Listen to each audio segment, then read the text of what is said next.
If you haven't watched the episode and wish to watch it, close this freaking window. Desperate Housewives season finale. Holy...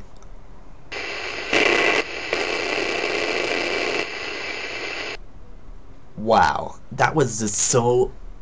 First of all, it was long. Second of all, that was just so much information dumped on me in like the last 10 minutes or so that my brain like solidified and I had to go out and like stargaze. I feel very strongly about it. I just finished watching it like an hour or two ago. A couple hours ago. Because I watch stuff online, I don't watch it on TV. If it was on TV, it would have been even worse. The last 10 minutes were just epic. We find out the Mayfair story, there's a big confrontation, and we get the flash forward.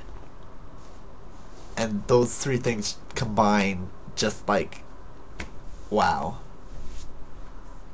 So, I guess those are the three things I'm gonna do. Although I did really like the whole ice sculpture argument. Lee totally needs to stand up for himself. Or maybe he's the other one. I don't know.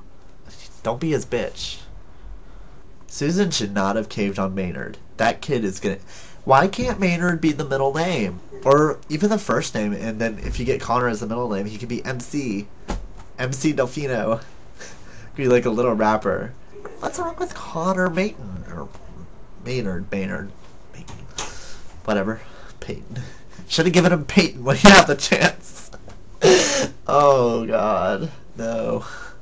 Never name your kids Peyton. That's so straight. And finally that little sociopath Kayla got what was coming to her and her bluff was called and everything. God, she's like scarier than Andrew ever was. And I haven't even seen Andrew yet, but she was like freaking something. I like the girls' night out to the shooting range. That was fun. Or like try the hollow bullets. They shred them for the inside. It's like weird seeing Brie like that, but it's cool at the same time because it's like one of those. It's like almost as weird as like seeing her being like threatened by Edie. That was weird too. That was a couple of episodes ago. Okay, the Mayfair story was freaking screwy, but wow. Like, I was wondering why they were, like, zooming in on, like, the doll. Like, why did she put it there? Did it have a camera in it? I thought it had a camera in it or something. Wow. Oh, God. This is gonna take a lot of editing because I'm just, like, stopping and staring into the future and saying, oh, God, a lot. Oh.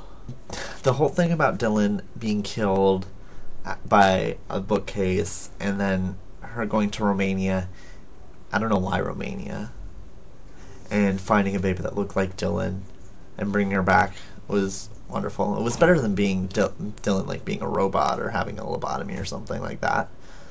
I thought that was some sort of replacement thing, but I never thought that the original Dylan was killed.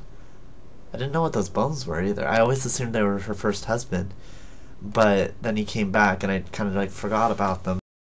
Then the whole Mayflower confrontation, the drug dealer got killed, which was weird. I mean, like, the drug dealer was weird because then first she was all friendly with Gabby, and then she was like, I need the money, and then she went all psycho bitch.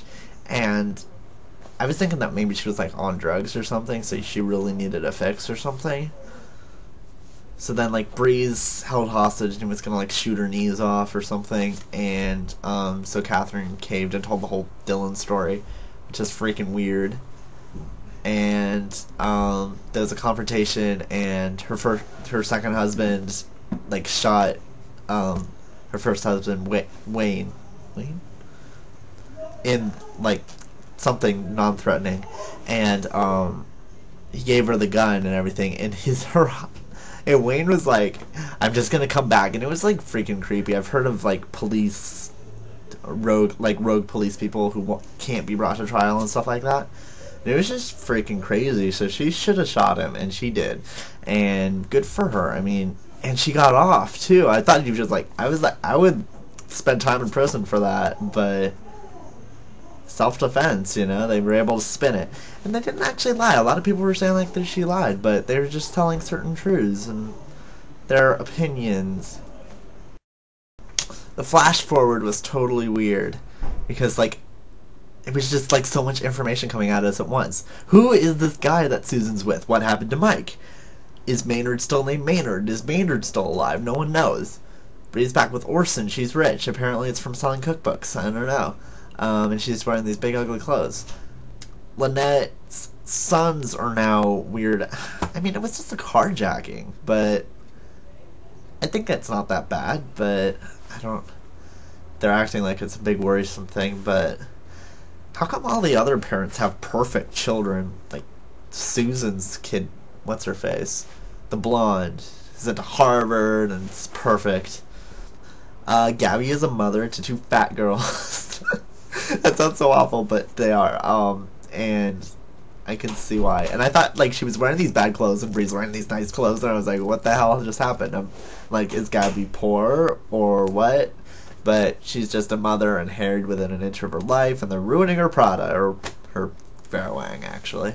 But just doesn't mesh, you know? But it happens. And that'll be interesting, I think. And Dylan's getting married too, but that's boring. Unless he turns out to be a sociopath or something. Everyone turns out to be a sociopath on this show. Anyway, I don't know where they're going to go with this. If next season they're just going to start with that 5 years later mark, or start right after that and work up to that 5 years later mark, and that was like a teaser, or whether this is like a future that may come to pass but may not come to pass, and go all weird like that. I mean, they've done like sort of supernatural stuff before. I mean, Mirror Alice is still hanging around and everything, but they've never really gone into all that, as far as I know. So, shit. I'm still like pretty much in shock